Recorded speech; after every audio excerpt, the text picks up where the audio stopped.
Nombre d'entre vous ont reçu un courrier de l'administration fiscale leur demandant des précisions complémentaires sur certaines rubriques de leur déclaration.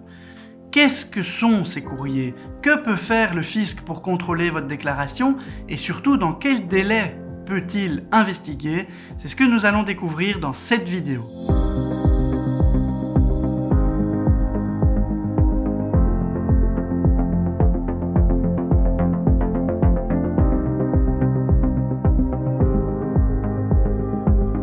Que dit le droit en matière de contrôle fiscal? Nous allons parler des délais d'investigation qui encadrent l'action administrative. Nous allons enchaîner avec le contrôle fiscal proprement dit, la communication de la comptabilité.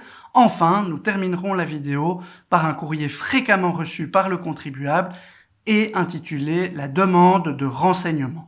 En matière fiscale, les délais d'investigation sont d'ordre public. En clair, cela signifie que si l'administration enquête au-delà du délai légal, toutes les conclusions auxquelles elle arriverait et tous les impôts qui en résulteraient seraient frappés de nullité, de sorte que le contribuable n'aurait rien à payer. Vous devez savoir que l'action de l'administration est encadrée par deux délais principaux. D'une part, le délai ordinaire d'investigation, c'est un délai de 3 ans. Il en existe beaucoup d'autres et un beaucoup plus connu qui est le délai extraordinaire d'investigation de 7 ans. En réalité, il s'agit de notre premier délai de 3 ans qui est porté à 7 ans si et uniquement si le fisc notifie par écrit des indices de fraude fiscale au contribuable. C'est-à-dire qu'un courrier écrit lui est adressé dans lequel l'administration détaille les indices de fraude qui concernent le contribuable et qui l'autorise à étendre le délai d'investigation de 3 à 7 ans. Dans la pratique administrative, on peut constater que de nombreuses lettres sont envoyées par les services du fisc à des contribuables, faisant état d'indices qui, en réalité, n'en constituent pas. Si vous recevez une notification d'indice de fraude, de grâce, faites-vous conseiller, consultez un avocat, voyez des experts fiscalistes, regardez si c'est à bon droit que le fisc étend la période d'investigation. Qu'est-ce qu'un contrôle fiscal? Le Code des impôts sur les revenus ne définit pas en tant que tel le concept de contrôle fiscal. Toutefois, certaines dispositions éparses du Code des impôts renseignent les voies d'investigation qui sont celles de l'administration. La première d'entre elles est la communication de la comptabilité. Qu'est-ce que c'est? C'est ce qu'on appelle, dans le jargon populaire, le contrôle fiscal. Vous recevez un avis par voie postale annonçant l'arrivée de contrôleurs des impôts pour vérifier vos déclarations fiscales, pour vérifier la tenue correcte et régulière de votre comptabilité. Les contrôleurs se présentent, ils ont le droit d'avoir accès et de regarder toutes les pièces justificatives, tous les documents, peu importe leur nature, qui ont servi, fût-ce très légèrement, à construire la base imposable du contribuable et à remplir correctement votre déclaration d'impôt.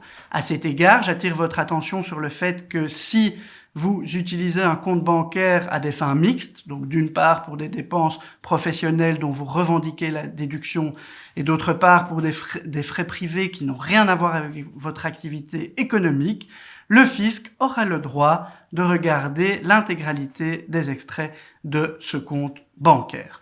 Dernière précision concernant le contrôle fiscal en tant que tel, la loi est claire sur le fait que le contrôle fiscal s'opère sans déplacement du contribuable.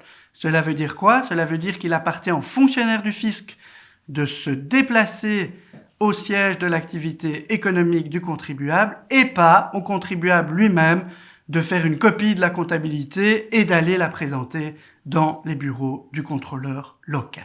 Enfin, lorsque l'administration entend non pas contrôler l'intégralité de votre situation fiscale, mais quelques points précis, il est fréquent que le fisc recourt à l'envoi d'une demande de renseignement. Une demande de renseignement se présente comme un courrier écrit qui est envoyé à l'adresse du contribuable avec un questionnaire contenant des questions précises sur certaines cases de la déclaration. Exemple fréquent ces derniers temps, la Belgique reçoit des informations en provenance de pays étrangers Il ressort de ces informations que le contribuable détient des avoirs bancaires à l'étranger, mais celui-ci n'a pas coché la case « Je détiens un compte bancaire à l'étranger ». Il y a donc une discordance entre les renseignements reçus de l'étranger et la déclaration fiscale remplie par le contribuable. Le clignotant se manifeste, le fonctionnaire des impôts va vous adresser une demande de renseignement en vous demandant d'expliquer cette différence. Avez-vous, oui ou non, un compte bancaire à l'étranger? Pouvez-vous, le cas échéant, nous fournir tout renseignement utile à son sujet?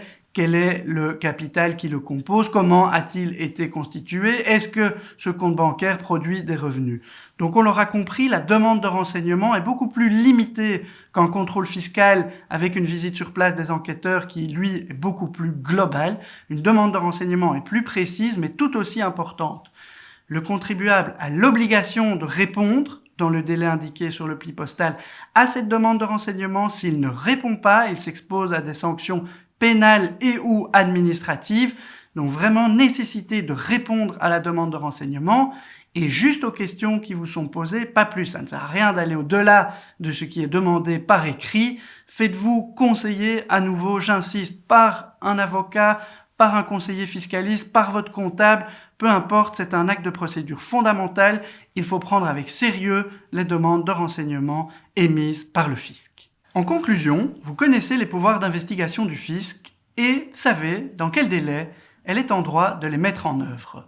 Si vous recevez un courrier de procédure de l'administration, analysez-le sous toutes ses coutures, faites-vous aider et surtout ne le laissez pas sans réponse, sans réaction. Pour de plus amples précisions, rejoignez notre site internet philippelo.eu.